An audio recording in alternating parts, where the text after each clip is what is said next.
Hello बच्चों, मैं doctor Sunita Nandal कक्षा 12 के लिए अभिव्यक्ति और माध्यम जो पुस्तक है उसमें कैसे लिखें कहानी लेकर आई हूँ आज।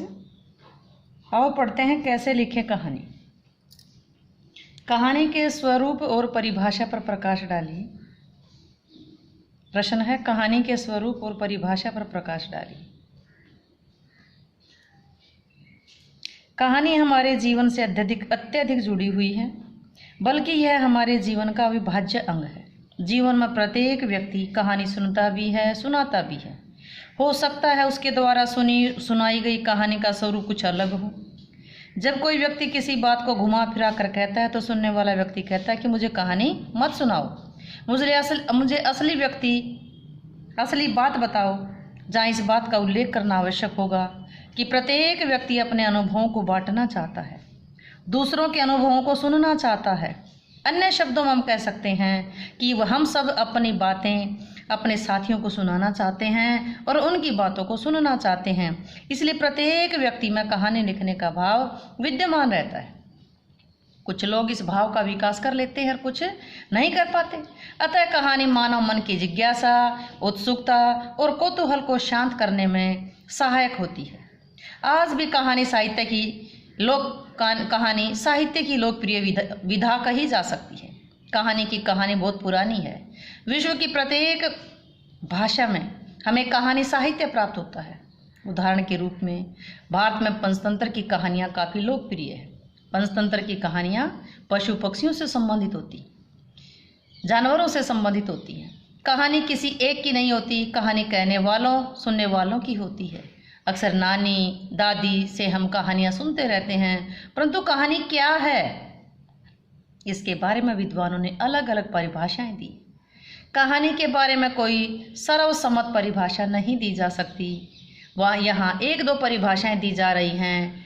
एडगर एलियन के अनुसार कहानी एक संक्षिप्त तथा प्रभावशाली आख्यान है। इसमें सीमित तथा प्रभावपूर्ण कथानक होता है और यह एक सीमित समय में पढ़ा जाता है। हिंदी कहानीकार मुंशी प्रेमचंद के अनुसार गल्प ऐसी रचना है जिसमें जीवन के किसी एक अंग या किसी एक मनोभाव को प्रदर्शित करना ही लेखक का उद्देश्य रहता है। उसके चरित्र, उसकी शैली, उसका कथा विन्यास सब उस एक भाव को पुष्ट करता है। संक्षेप में हम कह सकते हैं किसी घटना या समस्या का क्रमबद्ध ब्यौरा जिसमें परिवेश यानी वातावरण हो, द्वंद्वात्मकता हो, कथा का क्रमिक विकास हो, चरम उत्कर्ष का बिंदु हो, उसे कहानी कहा जा सकता है। अन्य शब्दों में हम कह सकते हैं कि कहानी में एक तथ्यता होती है जिसका संबंध घटना से होता है। घटना का स्थान अनुभूति भी ले सकती है, अनुभव की हुई चीज़ भी हो सकती है। कहानी मनोरंजन करती है लेकिन वो भावों को जागृत भी करती है। कहानी घटना प्रधान भी हो सकती है, चरित्र प्रधान भी हो सकती है। कहानी में तीव्रता और ताजगी होनी चाहिए। कहानी की भाषा सरल, सहज और बोधगम्य होनी चाहिए। तो आइए पढ़ते हैं कहानी का इतिहास। कहानी का इतिहास कितना पुराना है, कहानी कब से सुनाई जा रही है, कब से पढ़ी जा रही है कहानी का इतिहास बहुत पुराना है। ये उतना पुराना है जितना मानव का इतिहास। कारण यह है कि कहानी मानव स्वभाव प्रकृति का अंग है। कहानी कहने की कला प्राचीन काल से चली आ रही है। धीरे धीरे इस कला का विकास होने लगा। प्राचीन काल में कथावाचक कहानियाँ सुनाते थे। अक्सर किसी घटना, युद्ध, प्रेम या बदले की भावना के किस्से या कहानियाँ सुनाई जाती थी। परंतु कहानी सुनने वाला अब घटनाओं पर आधारित कहानी सुनाता था तो उसमें वह अपनी कल्पना का भी मिश्रण कर देता था और देखने में ये आता था कि मनुष्य वही कुछ सुनना चाहता है, उसे प्रिय लगता है, उसे अच्छा लगता है। उदाहरण के रूप में हम ये मान लें कि हमारा जो हीरो है, नायक है, वो युद्ध में हार गया, परंतु हम ये सुनना चाहते हैं कि वह नायक बड़ी वीरता से मरा और उसने एक महान उद्देश्य के लिए अपने प्राण न्यौछावर कर दिए। तो कथावाचक अपनी कल्पना का प्रयोग करते हुए नायक की वीरता का बखान करेगा। यह तथ्यता में कल्पना का मिश्रण करेगा।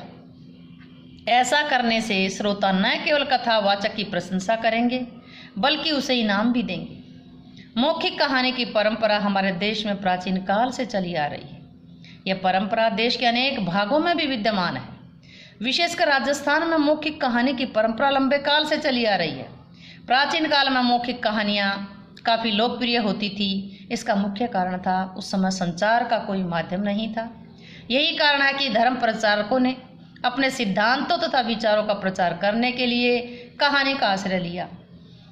यही नहीं, शिक्षा देने के लिए भी कहानी का सहारा लिया गया। उदाहरण के रूप में पंचतंत्र में शिक्षाप्रद कहानियाँ लिखी गई। अतः हम कह सकते हैं कि आदिकाल में ही कहानी के साथ उद्देश्य जुड़ गया था। आगे चलकर ये उद्देश्य कहानी का एक अनिवार्य, एक मुख्य तत्व बन गया। तो बच्चों, ये था कहानी का इतिहास, कहानी क्या है। उम्मीद है कि आपको अच्छे से समझ आया होगा। समझ आया हो तो वीडियो को लाइक करें, शेयर करें, चैनल को सब्सक्राइब करना ना भूलें।